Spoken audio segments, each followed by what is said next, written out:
Hi everyone, this is Siddesh from Adgully, and today with us we have Mr. Sunil Narula, Senior Vice President of Marketing and Alternate Channel Sales, Panasonic Solutions India. Hi sir, good afternoon and welcome to Adgully. Hi, good afternoon, Siddesh. Thank you for having me here. Sir, as we are into the very first month of 2025, my first question would be for you is that what are the trends that you anticipate will dominate the market in this year? So, Siddesh, the ECM industry has seen a decent amount of traction over the last many years, thanks to the overall infrastructure growth which has been there in the country, whether it is the commercial space or the residential space. Thanks to the overall initiative which the government has taken to ensure that there is a steady growth which is seen here. We see a similar trend in 2025 and years ahead, because of the large population of this country, under penetration of a lot of infrastructure initiatives. So for us, what we say is that this year is going to look pretty decent, and we are looking forward to a significant growth over the previous year. So we live in an era where hyper personalization is something that consumer absolutely loves, and brands have been taking advantage of this by creating marketing initiatives and campaigns which are heavily focused on hyper personalization. So could you just give us some idea how Panasonic is leveraging the data driven marketing to create this sort of hyper personalization campaigns and marketing initiatives? This is a very interesting aspect, Siddesh, which has come up over the last couple of years, and hyper personalization is something which we've been using very, very effectively at Panasonic, especially to drive our influencer program. So just to give you a perspective, we have about 200,000 electricians, onboarded on our loyalty platform called as Smart Saver. And similarly, we have about 130,000 retailers who are a part of our, again, loyalty program called as Samriddhi. And, we have multiple lines of data in terms of interaction with these audience on a daily basis, through the scanning of QR code, which all these people do. And there's a huge amount of interaction in terms of data which typically happens. So we use this data very, very effectively.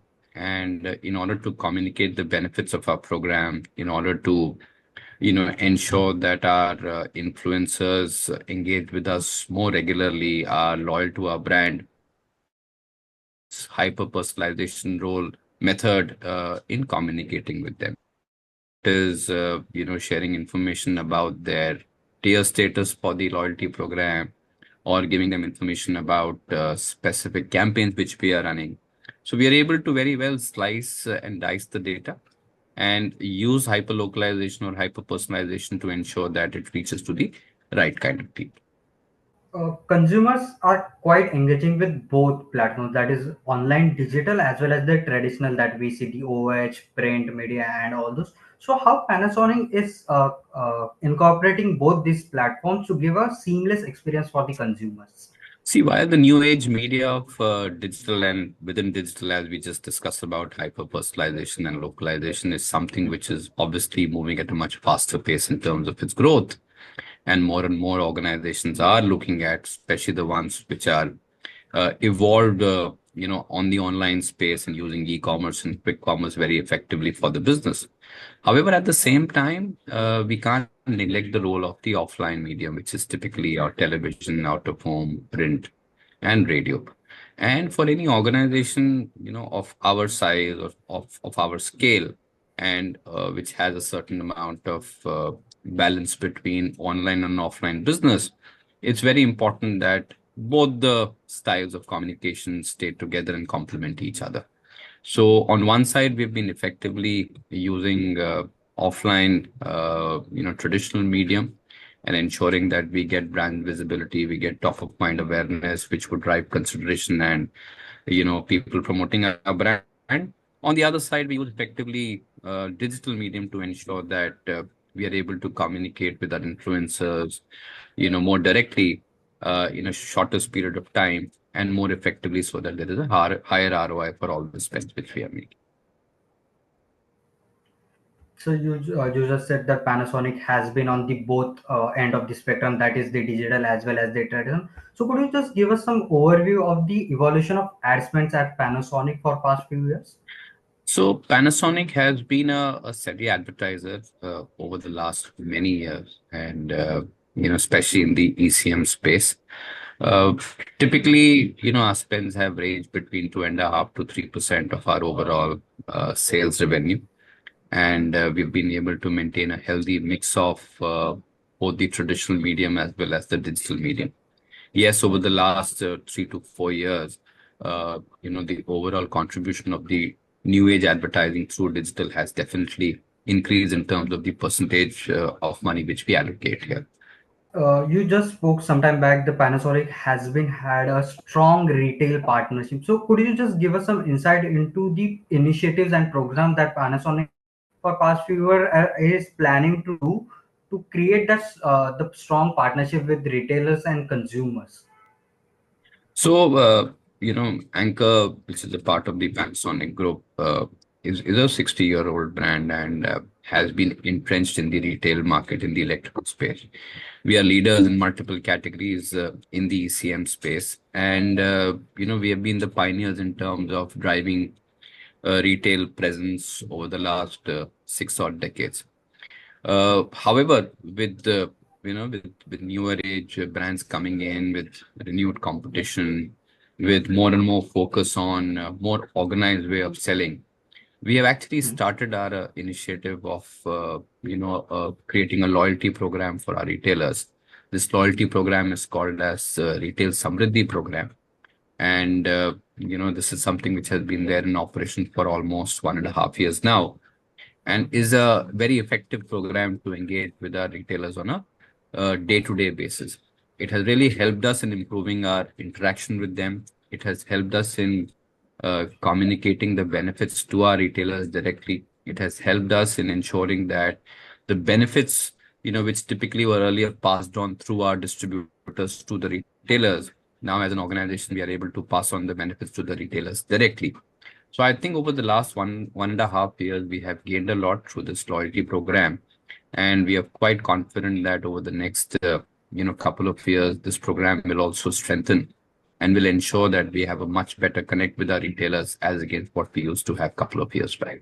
So India is still made a bigger part of India is still into the rural or the tier two, tier three cities that we see. So according to you, what are the challenges and opportunities this market presents to a bigger brand like Panasonic?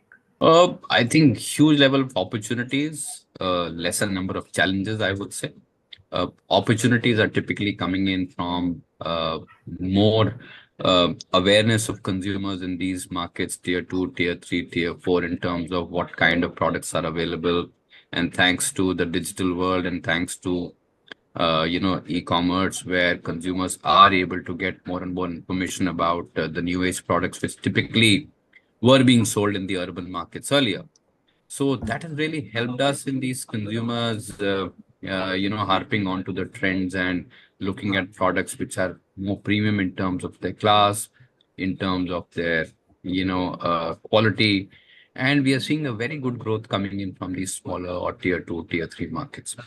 At the same time, the urban markets, the metro markets or tier one markets are also seeing a steady growth while there is heightened competition across.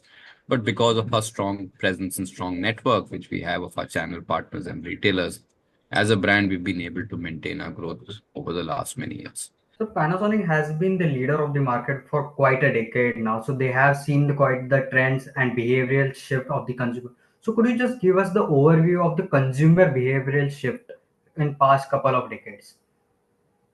Again, a very interesting question, Sidesh. And this trend is something which is seen not only in the urban markets or the tier one markets, but also in tier two, tier three, which we were just discussing. There is a good level of premiumization which is happening across categories. There are consumers, because of the higher awareness of these products, even in smaller towns, are opting for better looking products, higher quality, better performance, products which are more technology oriented, products which are, now driven by Google or Alexa, are something which are being considered by a lot of consumers, even in these smaller markets.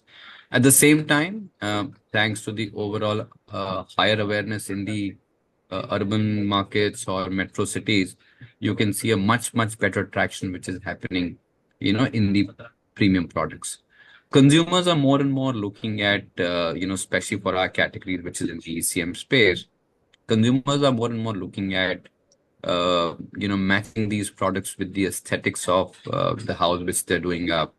They are not too fussy in terms of spending more money on, better looking switches, which may have glass plates, which may have color plates, which would have touch switches, which would be driven by, you know, uh, uh, you know, uh, IoT devices. So I think there's a huge amount of traction coming in. And it's not only us, but the entire industry is seeing a good amount of demand for these kind of products, both in the urban as well as in the smaller tier markets. So my last question for the day would be that as we are on the brink of budget, and you spoke that the biggest consumer trend that you can say is the luxury that the people are moving towards, and with luxury comes a heavy price tag, and with heavy price tag comes a really big tax. So what are your tax expectations for your sector in the upcoming budget? First of all, a bit, it's not that luxury always comes with heavy price tag. Uh, I think people are looking at affordable luxury, and that's what we are also promoting as a brand. And today, our products, while they sound luxurious, they sound, they look beautiful, they come with the best technology. At the same time, they're affordable. It's not that we are going beyond and we are getting into premium, super luxury kind of a space. No, that's not what we are saying. However, having said that, anything which is expensive, or if you have an alternate which is cheaper, you obviously need, more convincing, and you obviously need consumers who have a higher disposable income. So, our expectation, from the next budget is that, if the finance minister is able to give more disposable income to all segment of consumers, whether it is the entry-level consumer or for that matter, a high net worth individual, I think that money can be used by them to really put back in the market and ensure that we get the right kind of GDP growths, which the country definitely is, prepared for. And with this additional support from the finance minister, I'm sure things will be good for all of us. Thank you so much, sir, for your time, and that was really great. Thank you so much, sir. Yeah. Thank you, Siddesh. Thank you so much.